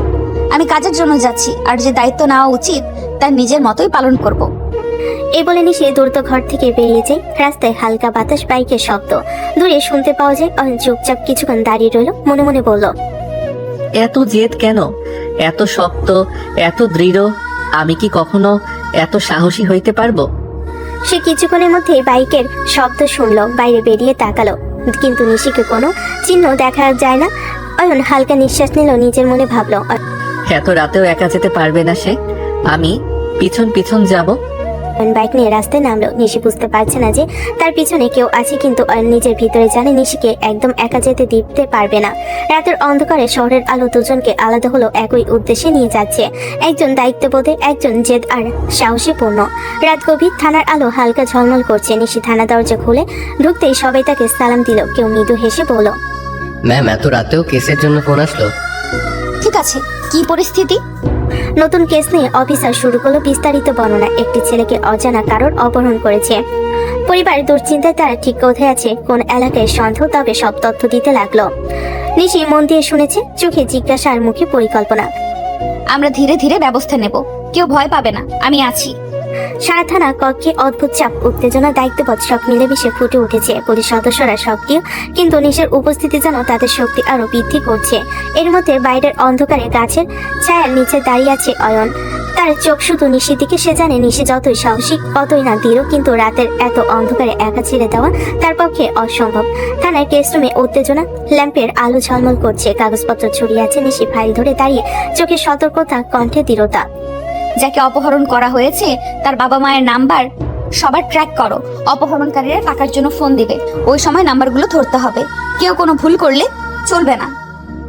পুলিশ সদস্যরা দ্রুত কাজ শুরু করলো। কম্পিউটার স্ক্রিনে নাম্বারগুলো খুঁজছে, হোয়াটসঅ্যাপ কল লগ সব মনোযোগী নজর। নিশি মনোযোগ দিয়ে পরিস্থিতি পর্যবেক্ষণ করছে, চোখে চিন্তা ভাবনা, মুখে এক অদ্ভুত চাপ। যেন কারো ক্ষতি না হয়, যেন কোনো ক্ষতি না হয়। কোনো ভুল হলে এই পরিবার পুরোপুরি ভেঙে যাবে। আর বাইরে অয়নের চোখ সতর্ক হলো, হালকা হেসে ভেতরে নিজেকে নিয়ন্ত্রণ করছে। গাছের ছায়ে নিচে বসে হাতের মশার মারতে মারতে বলে, শালার বউ পুলিশ গুন্ডা ধরে আর আমি এখানে বসে মশা মারি। সে আবার চোখ বোলাতে বোলাতে নিশির দিকে তাকালো। রাতের অন্ধকারে হালকা বাতাস, ঘনিষ্ঠতা নেই, কিন্তু অদ্ভুত এক উত্তেজনা, দায়িত্ব, সাহস আর টানাপোড়েন সব মিলেমিশে। নিশি ফোন, কম্পিউটার আর পুলিশ সদস্যদের উপর নজর রাখছে। অয়ন বাইরে ছায়ার নিচে বসে আছে, একদিকে উদ্বেগ, অন্যদিকে অভিমান, মনে মনে ভাবছে, আমি ওর জন্য কেন মশার কামড় খাচ্ছি শুধু শুধু? আমি তো ওকে পছন্দ করি না। থানার কেসরুমে উত্তেজনা এতটাই বেড়ে গেছে যে হালকা আলোয় সবকিছু যেন জীবন্ত হয়ে উঠেছে। নিশি ফোনে নজর রাখছে। হঠাৎ বাচ্চার বাবার ফোনে কল আসে, অজানা নম্বর, কণ্ঠে শক্তি আর হুমকি ছাপ। সবাই ট্র্যাক নাম্বার করো, যতটা দ্রুত সম্ভব। আমরা সরাসরি চলে যাব, কেউ পালাতে পারবে না। পুলিশ সদস্যরা কম্পিউটারে লাইন ধরে। নিশি নিজ মনোযোগ দিয়ে কল প্রেস করছে, চোখে সতর্কতা, মুখে এক অদ্ভুত চাপ। কোনো ভুল হলে কেউই নিরাপদ থাকবে না। ধীরে ধীরে নিশি সবাইকে নিয়ে বেরোলো। কল ট্রেস হয়ে গিয়েছে, সঠিক জায়গা চিহ্নিত হয়েছে। তারা বাচ্চার কাছাকাছি চলে যায়। নিশি দ্রুত পরিস্থিতি মূল্যায়ন করে, এক প্রকার তীক্ষ্ণ মনোযোগ নিয়ে অপহরণকারী মুখোমুখি হয়। ছেলেটি নিরাপদ আছে, এক মুহূর্ত দেরি করা যাবে না। অপহরণকারী কিছুটা আতঙ্কিত হয়ে যায়। নিশি যথাযথ কৌশলে তাকে ধরে রাখে আর বাচ্চাকে বের করে এনে নিরাপদ জায়গায় রাখে। বাচ্চা কাঁদছে, নিশি তার মাথায় হাত বুলিয়ে শান্ত করতে চেষ্টা করছে। পরে তারা দ্রুত থানায় ফিরে আসে। নিশি বাচ্চা বাবা মায়ের হাতে বুঝিয়ে দেয়। পরিস্থিতি পুরোপুরি নিয়ন্ত্রণে এসেছে। বাবা মা কৃতজ্ঞ চোখে নিশির দিকে তাকাচ্ছে, বারবার ধন্যবাদ জানাচ্ছে। বাইরে বের হওয়ার মুহূর্তে নিশির চোখ ঝাপসা করে বাইরে তাকালো। অয়ন দাঁড়িয়ে আছে গাছের ছায়ার নিচে, হালকা হেসে, কিন্তু চোখে গম্ভীর ভাব। তুমি এখানে কেন? আপনাকে এত রাতে একা আসতে দিলে মা রাগ করতো তাই। নিশি কিছু বলে না। দুই বাইক পাশাপাশি রাস্তায় এগোতে থাকে। নিশি আর অয়ন একদম আলাদা, একদম মিলিত। শহরের রাতের আলো তাদের পাশে ঝলমল করছে। কিছুক্ষণ পর তারা বাড়ি পৌঁছালো। বাড়ি দরজা খুলতে নিশি এক মুহূর্ত দাঁড়িয়ে রইল। সারাদিনের ক্লান্তি, থানা ঝামেলা, বাচ্চা উদ্ধার করার উত্তেজনা সব মিলে তার শরীর আর মনকে কাঁপাচ্ছে। চোখে ক্লান্তি, কিন্তু কণ্ঠে সেই স্বাভাবিক দৃঢ়তা। তোমার কষ্ট করে যাওয়ার দরকার ছিল না অয়ন। আমি তো ভালোবেসে চাইনি, শুধু দায়িত্ব পালন করেছি। এত দায়িত্ব পালন করতে হবে না। আগে মেনে নাও, স্বীকার করো যে তুমি আমার স্বামী, তারপর এসব ভাবো। কখনো মানবো না। তাহলে এসব দায়িত্ব পালন করার দরকার নেই। যেটা করো সেটাই করো, কিন্তু আমার সাথে এসব নাটক করতে এসো না। তুমি চাইলে নিজেকে যেভাবে রাখো, কিন্তু আমি আমার জায়গায় থাকবো। দায়িত্ব পালন করলে ভালো, না করলে আমি বিরক্ত হব না। কিন্তু মনে রেখো, আমি আমার মর্যাদার স্বাধীনতা কোনো অবস্থাতেই ছাড়বো না। রাতে সব ঝড় থেমে গেছে। মান, অভিমান, দায়িত্ব, জেদ সবকিছু যেন ঘরের আলোয় একটু নরম হয়ে এসেছে। সকালে রোদ জানালার ফাঁক দিয়ে ঘরে ঢুকছে। পাখি ডাক, রান্নাঘর থেকে ভেসে আসা মশলার গন্ধ। ঘরটা আজ অদ্ভুত শান্ত। আজ নিশি ডিউটি নেই। অনেকদিন পর এমন একটা সকাল যেখানে তাকে তাড়াহুড়ো করে ইউনিফর্ম পরতে হচ্ছে না, ফোনে অপেক্ষায় থাকতে হচ্ছে না। নিশি ধীরে ধীরে ঘুম থেকে উঠে আয়নার সামনে দাঁড়ালো। চুল গুছিয়ে একটা হালকা শাড়ি পরলো। আজ তার মুখে কঠোর পুলিশ অফিসারের ছাপ নেই, বরং একদম ঘরের বইয়ের মতো শান্ত, স্নিগ্ধ। রান্নাঘরে ঢুকতেই অয়নের মা হালকা অবাক হয়ে তাকালেন। আরে নিশিমা, তুমি এত সকালে রান্নাঘরে? আজ ডিউটি নেই মা, ভাবলাম আপনার সাথে একটু রান্না করি। মায়ের চোখ ভরে গেল। এমন দৃশ্য তিনি খুব একটা দেখেন না। একদিকে কঠোর পুলিশ অফিসার, অন্যদিকে এতটা সহজ ঘরের মেয়ে। চুলাই ভাজা হচ্ছে পরোটা, পাশে ডাল ফুটছে। নিশি হাতা দিয়ে নেড়ে দিচ্ছে, মাঝে মাঝে মাকে জিজ্ঞেস করছে, মা লবণ ঠিক আছে তো? হ্যাঁ মা, ঠিক আছে। তুমি থাকলে ঘরটাই যেন আলাদা লাগে। কি হয়েছে মা, আজ ডিউটি নাই নাকি? এত সকাল সকাল তোমাকে ঘরে দেখছি। না মা, আজ অফিস নেই, একটু ছুটি নিয়েছি। ভালো করেছো মা, সারাদিন তো ঝামেলা সামলাও, মাঝে মাঝে নিজের জন্য সময় রাখতে হয়। নিশি মৃদু হাসলো, কিন্তু তার চোখে একবার সিঁড়ির দিকে চলে গেল। অয়ন কি জেগেছে? উপরের রুমে দরজাটা আধা খোলা। অয়ন দাঁড়িয়ে সব দেখছে। তার চোখে অদ্ভুত এক দৃষ্টি। গত রাতের ঝগড়া, মান, অভিমান, দায়িত্বের কথা সব মনে পড়ছে। সে নিচে নামবে কি নামবে না ভেবে কিছুক্ষণ দাঁড়িয়ে রইল। নিশি পরোটা প্লেটে তুলে টেবিলে রাখছে আর ভেতরে ভেতরে ভাবছে, মানুষটা মুখে যতই না মানুক, তবুও গত রাতে একা ছাড়েনি আমাকে। সকালের আলোয় এই ঘরটা যেন নতুন করে শুরু হওয়ার ইঙ্গিত দিচ্ছে। কিন্তু অয়ন কি বদলাবে? রান্নাঘরের কাজ শেষ হতে নিশি ধীরে ধীরে সব খাবার টেবিলে সাজাতে শুরু করলো। গরম গরম পরোটা, ডাল, সবজি, ডিম ভুনা সবকিছু এমন যত্ন করে সাজাচ্ছে যেন এ শুধু রান্না না, তার নিজের একটা প্রমাণ। আছে ইউনিফর্ম না, আজ সে শুধু এই বাড়ির বউ, কিন্তু তার ভিতরে কোথাও একটা ভয়। সে কি সত্যি এই বাড়ির বউ হতে পেরেছে? অয়ন ধীরে ধীরে সিঁড়ি বেয়ে নিচে নামলো। চোখে ঘুমের চাপ, মুখে চিরচেনা গম্ভীর ভাব। নিশি একবার তাকালো, তারপর দ্রুত চোখ নামিয়ে নিল। সে প্লেটে পরোটা তুলে অয়নের সামনে রাখলো। গরম থাকতে খেয়ে নাও। অয়ন চুপচাপ বসে রইল, খেতে শুরু করলো, কিন্তু একবারও নিশির দিকে তাকালো না, একটা শব্দ বললো না। এই নীরবতা নিশির বুকের ভেতর কেমন যেন ব্যথা হয়ে বিঁধল। নিশি মনে মনে বলল, তুমি কেন আমাকে পছন্দ করো না অয়ন? আমি কি করেছি? আমি কি খুব খারাপ, নাকি আমার শক্ত স্বভাবটাই তোমার অপছন্দ? তার চোখে এক মুহূর্তের জন্য জল এসে ভিড় করলো, কিন্তু সে দ্রুত নিজেকে সামলে নিল। পুলিশ অফিসার নিশি কাঁদে না, কিন্তু এই বাড়ির বউ নিশি মাঝে মাঝে খুব একা হয়ে যায়। অয়নের বাবা প্রথমে খেয়ে বলেন, বাহ মা, আজ তো দারুণ হয়েছে রান্না। অনেকদিন পরে এরকম স্বাদ পেলাম। আমি তো বলেছিলাম আমাদের বৌমা শুধু বাইরে না, ঘরেও পারদর্শী। নিশি হালকা হাসলো, কিন্তু তার চোখ বারবার অয়নের দিকে যাচ্ছে। অয়ন চুপচাপ খাচ্ছে, মুখে কোনো প্রশংসা নেই, কোনো অভিযোগও নেই, শুধু নীরবতা। এই নীরবতায় যেন হাজারটা কথার চেয়েও বেশি কষ্ট দিচ্ছে নিশিকে। একবার যদি বলতা ভালো হয়েছে, একবার যদি শুধু স্বাভাবিকভাবে কথা বলতে। টেবিলে সবাই হাসছে, কথা বলছে, শুধু দুজন মানুষ আলাদা একটা দূরত্বে বসে আছে। একটা অদৃশ্য দেওয়াল তাদের মাঝখানে দাঁড়িয়ে। সকালের এই শান্ত পরিবেশের ভেতরে মান, অভিমান, অপ্রকাশিত ভালোবাসা আর না বলা কথার ভার জমে রইল। খাওয়া শেষ হতেই সবাই যে যার মতো উঠে গেল। টেবিল গুছিয়ে রান্নাঘর রেখে নিশি ধীরে ধীরে নিজের রুমের দিকে এগিয়ে গেল। দরজা আধা খোলা, ভেতরে অয়ন বিছানায় হেলান দিয়ে ফুল স্কুল করছে, মুখে সেই চিরচেনা নিলিপ্ত ভাব, যেন এই ঘরে তার সাথে আর কেউ থাকে না। নিশি দরজার সামনে কয়েক সেকেন্ড দাঁড়িয়ে রইল, তারপর ভেতরে ঢুকে দরজাটা ভেতর থেকে বন্ধ করে দিল। তোমার সাথে কথা আছে আমার। কথা বলতে চাই না। এই অবহেলা যেন নিশি ধৈর্যের শেষ সীমায় আগুন ধরিয়ে দিল। সে দ্রুত এগিয়ে এসে অয়নের সামনে দাঁড়ালো। আমাকে রাগাবে না অয়ন, একদম না। অয়ন এবার চোখ তুলে তাকালো, চোখে বিরক্তি, ঠোঁটে ঠান্ডা হাসি। নিশি একটু ঝুঁকে কণ্ঠ নিচু করে কিন্তু দৃঢ়ভাবে বলল, আমার প্রতি যদি তোমার কোনো অনুভূতি না থাকে, তাহলে কাল রাতে কেন আমার পেছনে গেলে? কেন থানার বাইরে দাঁড়িয়েছিলে? কেন একা ছাড়তে পারলে না আমাকে? এত বেশি ভাবার কিছু নেই, বলেছি তো, সব দায়িত্ব। ভালোবাসা ছাড়াই দায়িত্ব চাই না আমি।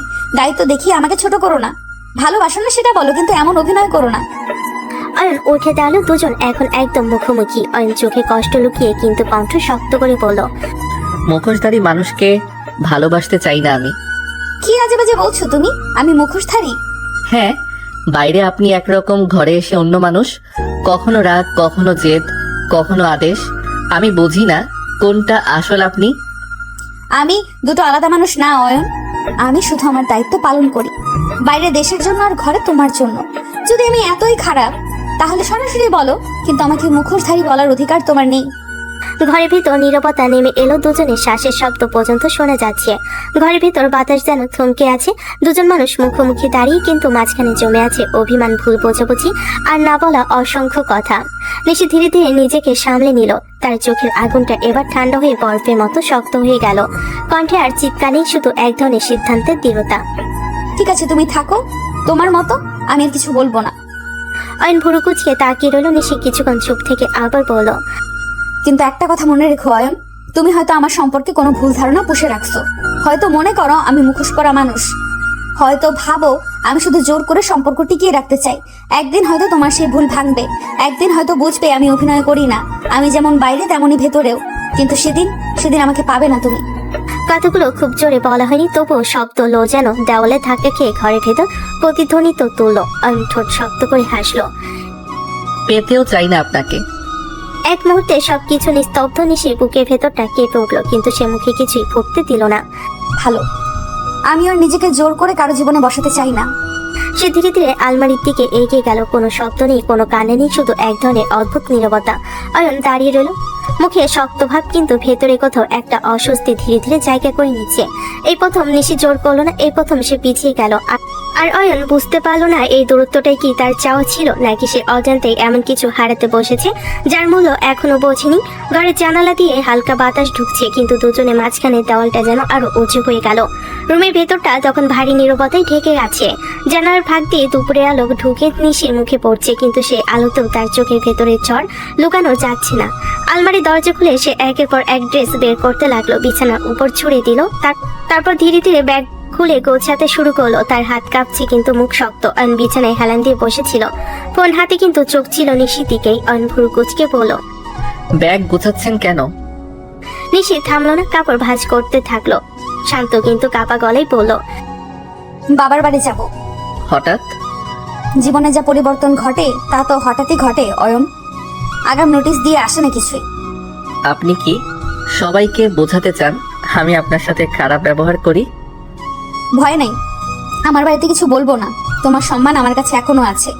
এই কথাটা অয়নের বুকের ভেতর কোথাও গিয়ে লাগলো, কিন্তু মুখে সেটা প্রকাশ পেল না।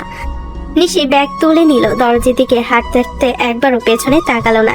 সিঁড়ি দিয়ে নিচে নামতেই অয়নের মা অবাক হয়ে তাকালেন। কই যাও মা, হাতে ব্যাগ কেন? মা, আজ বাড়িতে যেতে ইচ্ছে করছে। কতদিন মা বাবাকে দেখি না, একটু গিয়ে দেখে আসি, যাওয়ার অনুমতি দিন। অয়নের মা এগিয়ে এসে তার মাথায় হাত রাখলেন। মেয়েটা বড্ড ভালো, তিনি জানে, তাই তো ছেলের বউ করে এনেছিলেন। হঠাৎ এমন ইচ্ছে হলো নাকি? কখনো কখনো মন খুব টানে মা, নিজের ঘরের জন্য। ওই সময় অয়নও নিচে নেমে এলো। দুজনের চোখ এক মুহূর্তের জন্য মিলল, কিন্তু সেখানে ভালোবাসার বদলে অভিমান জমে আছে। অয়নের মা বললেন, অয়ন, তুই কি নিয়ে যাবি নিশিকে? যেতে চাইলে যাক, ড্রাইভার দিয়ে পাঠিয়ে দিচ্ছি।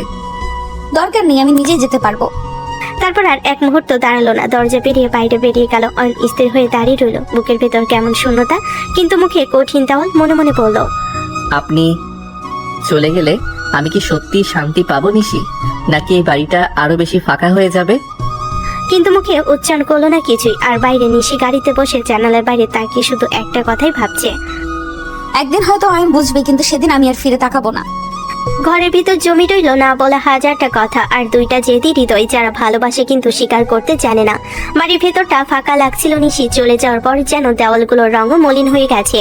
অয়ন বেশিক্ষণ থাকতে পারলো না, চুপচাপ চাবি তুলে বেরিয়ে গেল সোজা সেই পুরনো আড্ডার জায়গায়, যেখানে সন্ধ্যা হলে তার কিছু তথাকথিত বন্ধু জড়ো হয়। রাস্তার ধারে আধো অন্ধকারে দাঁড়িয়ে আছে কয়েকজন, সিগারেটের ধোঁয়া উঠছে, হাসাহাসি অশ্লীল কথা। পরিবেশটা এমনই। অয়ন গিয়ে চুপচাপ একটা চেয়ারে বসলো। একজন ঠোঁটে বাঁকা হাসি নিয়ে বলল, এই যে অয়ন সাহেব, তোর বউকে যেতে দেখলাম রে, চলে গেল নাকি? হ্যাঁ গেছে। এইসব মেয়েদের একটাতে হয় না রে ভাই, একটু সুযোগ পেলেই উড়ে যায়। কথা সাবধানে বলবি। আরে রাগ করছিস কেন? ভুলে গেছিস নাকি? বিয়ের আগে নিজেই তো দেখছিস একটা ছেলের সাথে হোটেলে ঢুকতে, তখনও কি তোর এত প্রেম ছিল? এই কথাটা যেন মাথার ভেতর বাজ পড়ার মতো আঘাত করলো। অয়নের চোখের সামনে হঠাৎ সেই দৃশ্য ভেসে উঠলো। বিয়ের আগে এক বিকেলে সে দেখেছিল নিশি একটা ছেলের সাথে একটা হোটেলের ভেতর ঢুকছে। সেদিন বুকের ভেতর কেমন আগুন জ্বলে উঠেছিল, অপমান, রাগ, হিংসা সব মিলিয়ে। সেদিন থেকে সে সিদ্ধান্ত নিয়েছিল এই মেয়েকে কখনো মন থেকে ভালোবাসবে না, অপছন্দ করবে, দূরে রাখবে। কিন্তু বাস্তবটা ছিল অন্যরকম। সে যতই ঘৃণা করতে চেয়েছে, ততই নিশির হাসি, চোখ, জেদ সবকিছুই তার ভেতরে জায়গা করে নিয়েছে। সে জানে সে কখনো পারে না নিশিকে অপছন্দ করতে। ওর মুখে কঠিন কথা বলে, দায়িত্বের কথা বলে, মুখোশ পরে থাকে। সে আবার বলল, দেখিস তুই বেশি পাত্তা দিস না, এসব মেয়েদের বিশ্বাস করা যায় না। আর একটা কথা বলবি নিশিকে নিয়ে, তাহলে দাঁত ভেঙে দিব। আমি কি সত্যি ভুল দেখেছিলাম, নাকি সেই দিনের ঘটনার পেছনে অন্য কিছু ছিল? কিন্তু তার জেদি মন তাকে শান্ত হতে দিল না। সে নিজেকেই বোঝাতে চাই, নিশি খারাপ, তাই আমি দূরে থাকি, তাই আমি কষ্ট পাই না। কিন্তু সত্যটা হলো নিশি চলে যাওয়ার পর থেকে তার বুকের ভেতরটা ফাঁকা হয়ে গেছে। সে আকাশের দিকে তাকিয়ে বিড়বিড় করে বলল, কেন আমি তাকে ঘৃণা করতে পারি না? কেন এখনো তাকে চাই? আর আড্ডে সেই খারাপ পরিবেশে দাঁড়িয়ে থেকেও সে বুঝলো তার আসল লড়াই বন্ধুদের সাথে না, তার লড়াই নিজের হৃদয়ের সাথে। আড্ডার জায়গা থেকে হঠাৎ উঠে দাঁড়িয়েছে অয়ন। বন্ধুরা অবাক হয়ে তাকিয়ে আছে। একজন হাত টেনে বলল, কই যাস? মাত্র তো আসলি, এখনই চলে যাবি? অয়ন হাত ছাড়িয়ে নিল, গলায় কঠিন একটা সুর, কিন্তু চোখে ঝড়। সে গম্ভীর কণ্ঠে বলল, যেখানে আমার স্ত্রীকে নিয়ে বাজে কথা বলা হয়, সেখানে এক মিনিটও থাকতে চাই না। ছেলেগুলো থমকে গেল, কেউ হেসে উড়িয়ে দিতে চাইলো, কেউ আবার মুখ গোমরা করলো। অয়নের পেছনে তাকালো না। রাতের রাস্তাটা আজ কেমন যেন শুনছেন। বাইকের হেডলাইট সোজা সামনে পড়ছে, কিন্তু তার মনটা বারবার পিছনে ফিরছে। নিশি এখন কোথায় পৌঁছেছে তো ঠিকঠাক। সে জোর করে নিজেকে শক্ত করলো। আমি কেন ভাবছি, সে তো নিজেই যেতে চেয়েছে। কিন্তু বুকের ভেতরের অস্থিরতা তাকে শান্ত থাকতে দিল না। বাড়িতে ঢুকতে তার মা দরজার কাছে দাঁড়িয়ে বললেন, এত দেরি করলি বাবা, আয় খেয়ে যা। অয়ন জুতো খুলে চুপচাপ ভেতরে ঢুকলো। ডাইনিং টেবিলে ভাত, ডাল, তরকারি সব সাজানো, কিন্তু আজ যেন টেবিলটা অদ্ভুত ফাঁকা। নিশি নেই। মা ভাত তুলে দিতে দিতে বলেন, কি হলো, মুখটা এমন মলিন কেন? কিছু না মা। চামচ দিয়ে ভাত নাড়তে লাগলো, কিন্তু মুখে তুলতে পারছে না। মা খেয়াল করলেন, খাচ্ছিস না কেন? অসুস্থ নাকি? খাচ্ছি তো। কিন্তু আসলে সে খাচ্ছিল না, শুধু প্লেটে খাবার নাড়াচাড়া করছিল। মনে মনে তার ভিতর কেমন এক শূন্যতা। এই তো কয়েক ঘন্টা আগেও এই টেবিলে নিশি দাঁড়িয়ে সবাইকে খাবার দিচ্ছিল চুপচাপ অভিমানী মুখে। আজ সেই চেয়ারটা খালি। হঠাৎ অয়ন বুঝলো সে রাগ থাকলেও অভিমান থাকলেও নিশির উপস্থিতি ছাড়া এই বাড়িটা কেমন অচেনা লাগে। মা আবার বলেন, নিশি তো হঠাৎই চলে গেল, কিছু হয়েছে নাকি? কিছু না মা, ওর বাড়ি যেতে ইচ্ছে করেছিল। কথাটা বললেও তার নিজের কানে কেমন ফাঁকা লাগলো। খাবার শেষ না করে সে উঠে দাঁড়ালো। মা অবাক হয়ে বলেন, এত কম খেলি?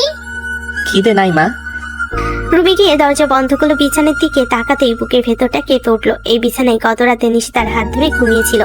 আজ সেই বিছানাটা ফাঁকা। অয়ন ধীরে ধীরে বিছানায় বসে পড়লো। মনে মনে বলল, তুমি গেলে তো বলেছিলে একদিন ভুল ভাঙবে, তখন আমাকে পাবে না। যদি সত্যি একদিন দেরি হয়ে যায়? রাতটা দীর্ঘ হতে লাগলো। ঘুম এলো না, শুধু অন্ধকার আর নিঃশব্দ। শব্দগুলো তাকে ঘিরে রইলো। এদিকে নিশিদের বাড়িতে গভীর রাত নেমে এসেছে। চারিদিকে নিস্তব্ধ, শুধু দেওয়ালে ঝোলানো ঘড়ির টিকটিক শব্দ। নিজের ছোটবেলার রুমে শুয়ে আছে নিশি।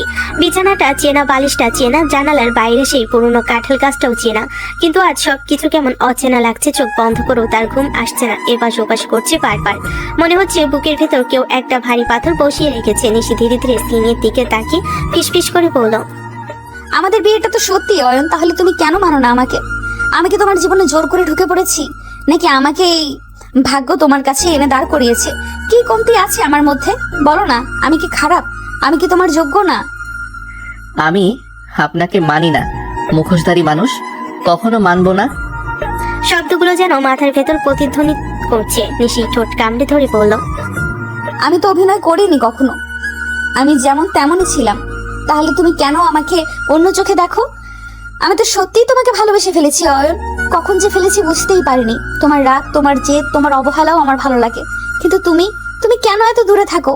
কেন একটা দেওয়াল তুলে রেখেছো আমাদের মাঝে? কি করব এবার আমি? লড়বো নাকি চুপচাপ সরে যাব? নিশি জানালার দিকে তাকালো। আকাশে আধাখানা চাঁদ, কিন্তু আলোটাও আজ কেমন ফিকে। তুমি যদি একদিন সত্যি আমাকে হারাও, তখন কি বুঝবে আমি কতটা সত্যি ছিলাম? কথাগুলো বলতে বলতে তার গলা ভেঙে এলো। সে মুখ বালিশে গুজে কাঁদতে লাগলো, চুপচাপ নিঃশব্দে, যেন নিজের ভালোবাসাটাকেই প্রশ্ন করছে সে। রাতটা তার জন্য আরো লম্বা হয়ে উঠলো। ঘুম এলো না, শুধু অশ্রু আর অপ্রকাশিত ভালোবাসার ভাই নিয়ে সে শুয়ে রইল। পরের দিন সকালটা যেন একদম অন্যরকম। রাতভর কানের চোখ দুটো ফুলে গেছে নিশির। তবু ভোরের আলো ফোটার আগে সে উঠে বসে। আয়নার সামনে দাঁড়িয়ে কিছুক্ষণ নিজের মুখের দিকে তাকিয়ে থাকে। চোখ লাগছে দাগ, ক্লান্তি স্পষ্ট, কিন্তু সেই দৃঢ়তা এখনো অটুট। সে ধীরে ধীরে নিজের ইউনিফর্মটা বের করে পরে নেয়। কাঁধে ব্যাগটা লাগাতে লাগাতে মনে মনে বলে, ব্যক্তিগত কষ্ট নিজের জায়গায়, দায়িত্বের জায়গায় আলাদা।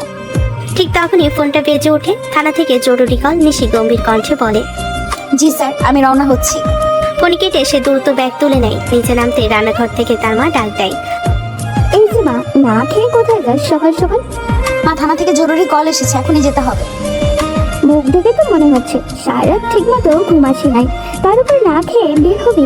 শরীর বলে তো কিছু আছে তো নাকি? সময় নাই মা, পরে কিছু খেয়ে নেব। চুপ করে বস, বড় অফিসার হয়েছিস বলে কি মায়ের কথা শুনবি না? মায়ের কণ্ঠে আদেশের সাথে মমতাও মিশে আছে। মা তাড়াতাড়ি ভাত আর ডিম ভাজি থেকে অল্প করে তুলে প্লেটে দেয়। নিজের হাতে তুলে খাইয়ে দিতে দিতে বলে, যতই বড় হ, আমার কাছে তুই সেই ছোট্ট নিশি। বাইরে কত ঝামেলা সামলাস, কিন্তু পেট খালি থাকলে কিছু সামলাতে পারবি না। নিশির চোখ আবার ভিজে আসে। এই আদর, এই ছায়াটা ছাড়া সে যেন কেমন অসহায় হয়ে যায়। সে ধীরে বলে, দোয়া করো মা, আজকের দিনটা যেন ভালো হয়। আল্লাহ তোকে হেফাজতে রাখুক মা, সাবধানে থাকিস। নিশি মায়ের হাতটা শক্ত করে চেপে ধরে তারপর ব্যাগটা কাঁধে নিয়ে দরজার দিকে এগিয়ে যায়। বাইরে সকালটা ব্যস্ত হয়ে উঠছে। রাস্তার গাড়ির শব্দ, মানুষের হাঁটা চলা। নিশি একবার আকাশের দিকে তাকায়। মনে মনে বলে, যতই ঝড় আসুক আমি ভাঙবো না। তারপর দৃঢ় পায়ে গাড়িতে উঠে ডিউটির উদ্দেশ্যে বেরিয়ে যায়। ব্যক্তিগত কষ্ট বুকের ভেতর লুকিয়ে রেখে দায়িত্বের পথে আবারও নিজেকে শক্ত করে তোলে সে। এদিকে অয়নের রাতটা যেন শেষই হচ্ছিল না। বিছানায় শুয়ে এপাশ ওপাশ করছে। চোখ বন্ধ করে বারবার নিশির মুখটা ভেসে উঠছে। রাগি মুখ, জেদি চোখ, আবার সেই চোখে লুকানো কষ্টের ছাপ। অয়ন বালিশে মুখ গুজে বলে ওঠে, ধুর, কেন এমন হচ্ছে আমার? সে উঠে বসে ঘড়িতে তখন প্রায় ভোর। সারা রাত সে একটু ঘুমাতে পারে নাই। অয়ন মনে মনে বলে, না, নিশিকে না দেখে থাকা সম্ভব না। তারপর নিজের কথাতে নিজে থমকে যায়। মনে আরেকটা কণ্ঠ যেন তীব্রভাবে বলে ওঠে, ভুলে যাচ্ছিস, ও তো বাজে মেয়ে। বিয়ের আগে নিজের চোখে দেখেছিস ওকে একটা ছেলের সাথে হোটেলে ঢুকতে। এমন মেয়েকে কি করে বিশ্বাস করবি? অয়নের বুকের ভেতরটা কেমন মোচড় দিয়ে ওঠে। সে চোখ বন্ধ করে ফিসফিস করে বলল, কিন্তু ও যতই খারাপ হোক, ওকে ছাড়া থাকতে পারবো না আমি। এই স্বীকারোক্তিটা সে কাউকে তো দূরের কথা নিজেকেও পুরোপুরি মানতে পারে না। রাগে আবার বলে ওঠে, না, ওকে ভালোবাসা মানে নিজেকে অপমান করা। কিন্তু হৃদয়টা যেন অন্য কথা বলে। রাতভর এই টানাপড়নে একটু ঘুম আসে না তার। ভোরের আলো ফুটতে সে উঠে বাথরুমে যায়। ঠান্ডা পানিতে মুখ ধুয়ে আয়নার সামনে দাঁড়িয়ে থাকে কিছুক্ষণ। চোখ দুটো লাল, অনিদ্রার ছাপ স্পষ্ট নিজের দিকে তাকিয়ে বলে, কি অবস্থা বানিয়েছিস নিজের। ফ্রেশ হয়ে নিচে নামতে মা অবাক হয়ে তাকে, ছেলের কি অবস্থা হয়েছে এক রাতে। এই যে নয়ন, এত সকালে কই যাস? একটু দরকার আছে মা, বাইরে যাচ্ছি। দরকার মানে? সকালে না খেয়ে কোথাও যেতে দেব না কিন্তু। মা, পরে খেয়ে নেব, এখন দেরি হয়ে যাচ্ছে।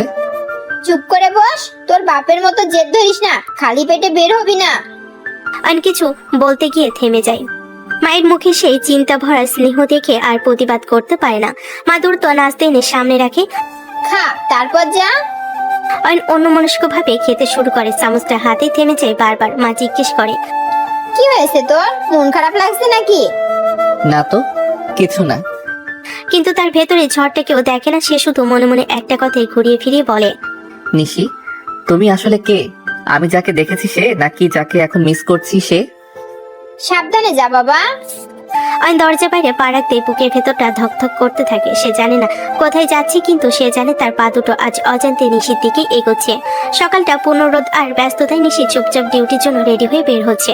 তার ইউনিফর্ম নিখুঁতভাবে সোজা, কাঁধে ব্যাজ ঝকঝকে। থানার গেটের কাছে পৌঁছে সে ধীরে ধীরে ঢুকে যায়। সবাই তাকে সালাম দেয়। নিশি তাড়াতাড়ি উত্তর দেয়। একজন জুনিয়র অফিসার দ্রুত এসে বলে, ম্যাডাম, নতুন কেস এসেছে। মাদক পাচারের চক্র ধরা পড়েছে। আমরা এক্ষুনি এগোতে হবে। এই চক্রটা খুব শক্তিশালী, তবে দায়িত্ব আমাকে নিতে হবে। নিশি, এই কেসটা আমাদের জন্য খুবই গুরুত্বপূর্ণ। কেউ থাকলে ধরা যাবে না। তুমি ওদের অনুসন্ধান করো, আমরা সবাই সাপোর্ট দিব। বুঝেছি স্যার, আমি পুরো দায়িত্ব নিয়ে কাজ করব। টেবিলে সবাই বসে তথ্য বিশ্লেষণ শুরু করে। নিশি মনোযোগ দিয়ে কম্পিউটার স্ক্রিনে তথ্য স্ক্যান করে, ফোনগুলো চিহ্নিত করে এবং বিভিন্ন সূত্র থেকে তথ্য সংগ্রহ করে। এই ফোন নাম্বারগুলো মাদক পাচারকারীদের সাথে যুক্ত। আমি নাম্বার ট্র্যাক করছি।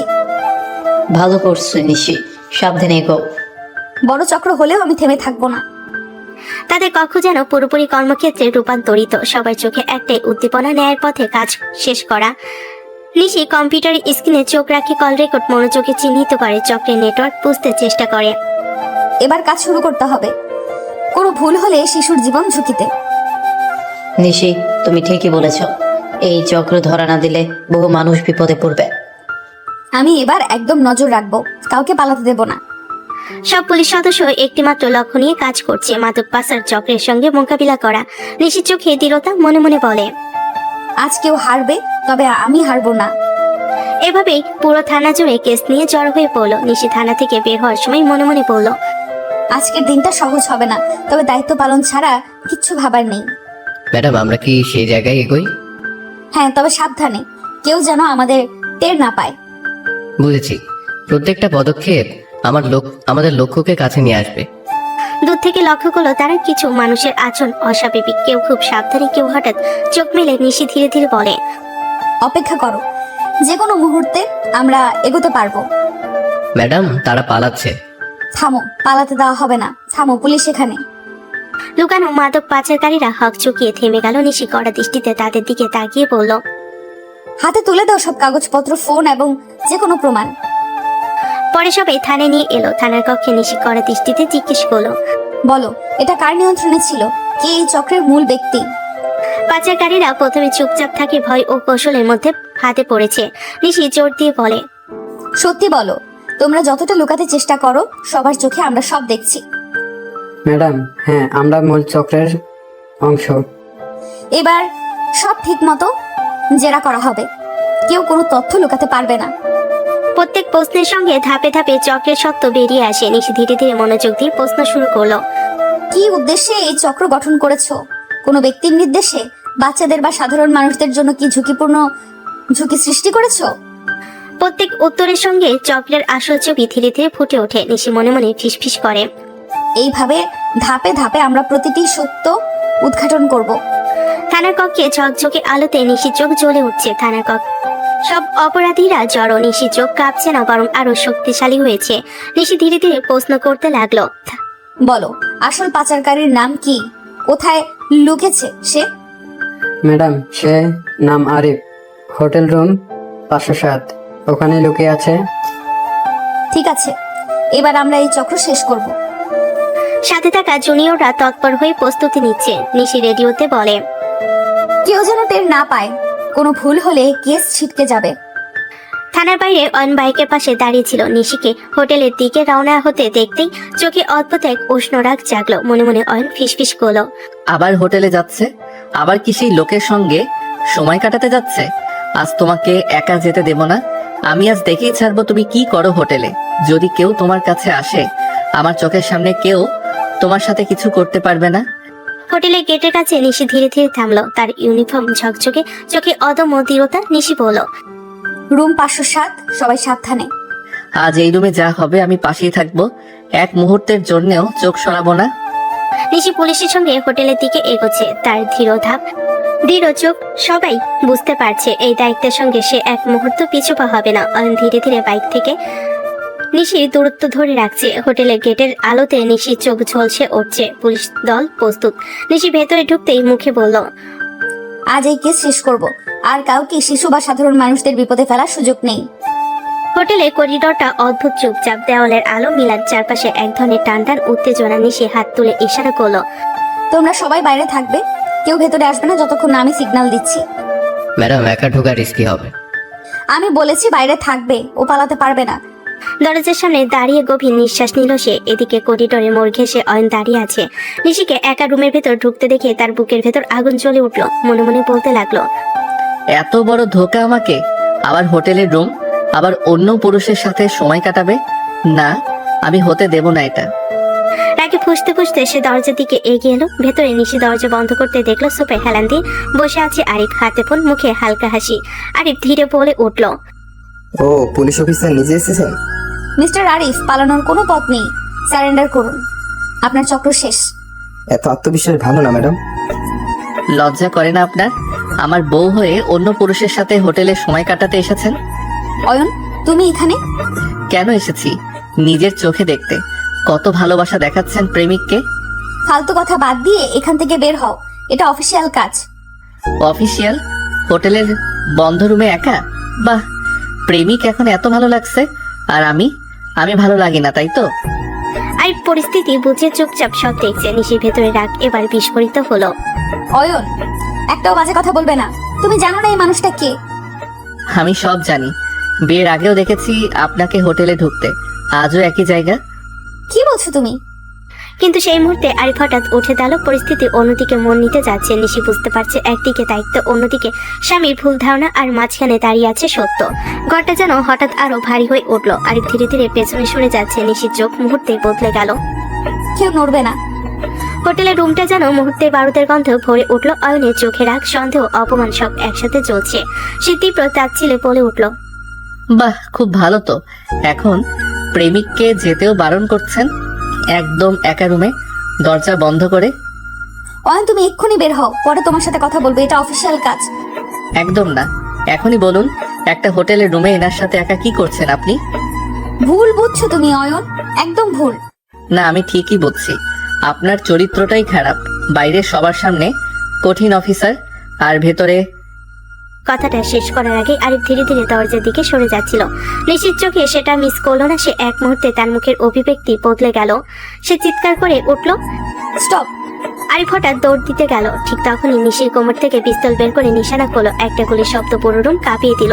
আরিফের গায়ে গুলি লাগলো। সে মেঝেতে লুটিয়ে পড়ে চিৎকার করতে লাগলো। নিশি কঠিন গলায় দরজার দিকে চিৎকার করলো, ভেতরে আসো, ওকে কাস্টাডিতে নাও। পুলিশরা দ্রুত ঢুকে আরিফকে ধরে ফেলে। রুমের ভেতর এখন শুধু গুলি ধোয়া আর ভারী নিস্তব্ধতা। অয়ন স্থির হয়ে দাঁড়িয়ে আছে। তার চোখে বিস্ময়ে বড় হয়ে গেছে। সে যেন বিশ্বাসই করতে পারছে না এইমাত্র যাকে নিয়ে সে এত নোংরা কথা বলল, সেই নারী তার দায়িত্ব পালন করছিল। নিশে ধীরে ধীরে অয়নের দিকে ফিরল। চোখে রাগ নেই, আছে গভীর কষ্ট। আমার চরিত্র খারাপ, এই জন্যই এতদিন আমার সাথে এমন ব্যবহার করেছো? এই জন্যই আমাকে মানোনি?